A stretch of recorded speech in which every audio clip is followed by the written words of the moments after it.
خدایا تو رو به جان فاطمه کمکم کن زبونم گره نخوره تا بتونم دلایلمو بگم، تفسیرش باشه با اهلش.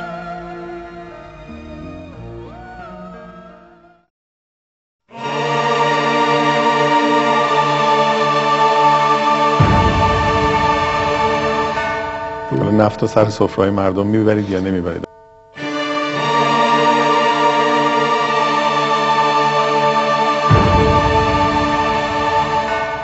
واقعا مشکل مردم ما الان شکل موی بچه های ماست.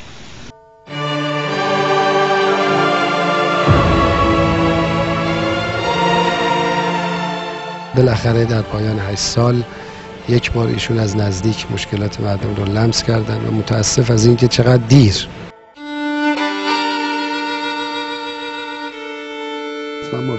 نفت و سر سفره‌های مردم میبرید یا نمیبرید؟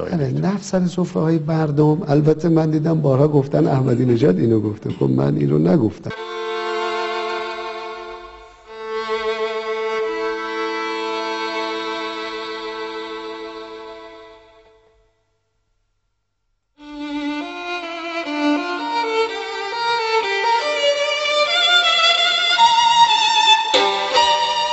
نفت و سر سفره‌های مردم میبرید یا نمیبرید؟ نفت سر سفره‌های مردم، البته من دیدم بارها گفتن احمدی نژاد اینو گفته، خب من اینو نگفتم.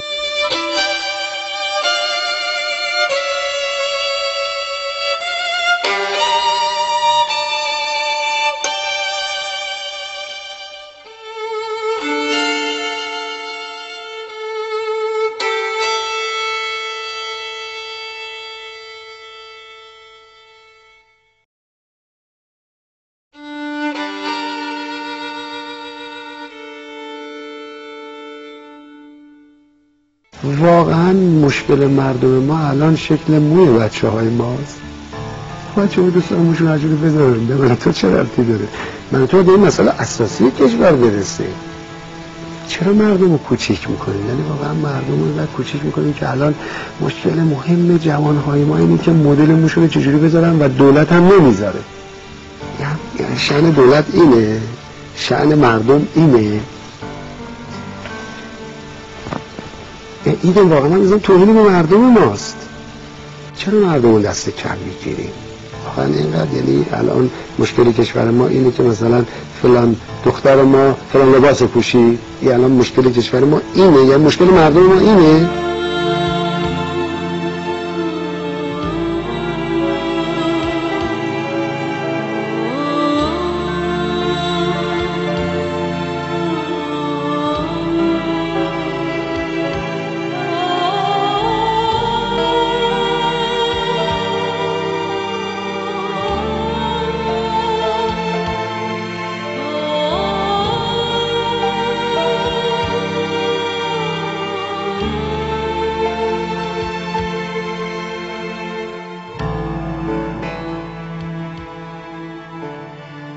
دیشب تو 23 دیدید و شنیدید که آقای خاتمی از ترافیک تهران انتقاد کرده بود و به خاطر گیر کردن در همین ترافیک گفته بود 50 دقیقه دیرتر رسیدم.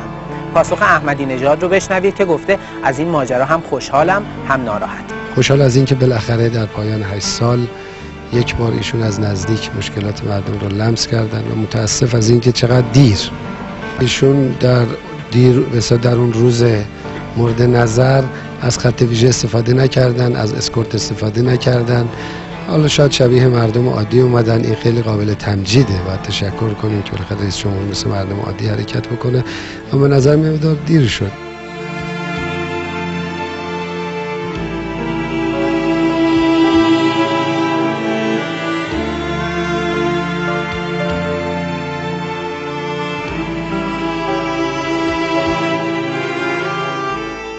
خوشحال از اینکه بالاخره در پایان 8 سال یک بار ایشون از نزدیک مشکلات مردم رو لمس کردن و متاسف از اینکه چقدر دیر.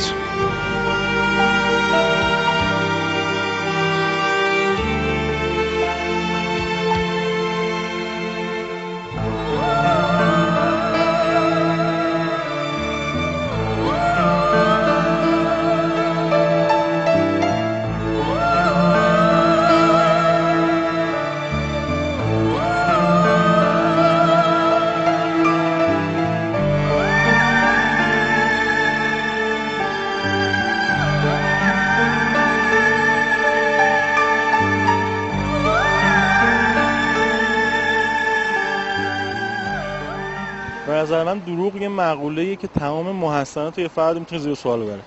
دروغ خیلی بده، چیز بدیه. دروغ از گناهان بزرگه که بی‌اعتمادی در جامعه ایجاد میکنه و آدم‌ها رو از همدیگه دور میکنه.